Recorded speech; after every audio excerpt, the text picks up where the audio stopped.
Praise the Lord. ஒரே ஒரு வசனத்தை கூட காண்பித்துக் கொடுக்கிறேன். 1 பேதுரு 5ஆம் அதிகாரம் 7வது வசனம். அவர் உங்களை விசாரிக்கிறானபடியால் உங்கள் கவலைகள் எல்லாம் அவர் மேல் வைத்து விடுங்கள். மகனே மகளே, உங்க கவலைகளை, உங்க பிரச்சனைகளை, உங்க பாரத்தை சுமக்கிறதுக்கு நான் இருக்கேன். என்கிட்ட ஒப்பு கொடுங்க. நீங்க ஏன் கவலைப்பட்டுனே இருக்கீங்க? நீங்க கவலைப்படனால உங்க சரீரத்துல ஒரு மூலம் கூட்டவும் முடியாது, குறைக்கவும் முடியாதுமா.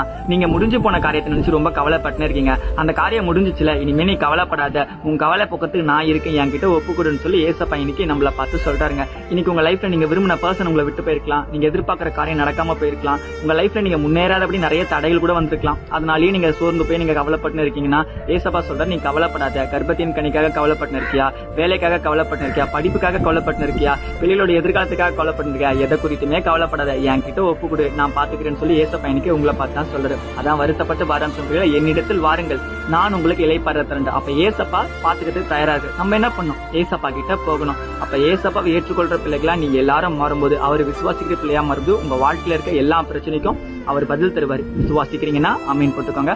இதே போல இருக்கிற வசனத்தை என்ன ஃபாலோ பண்ணிக்கோங்க. God bless you. ஆமென்.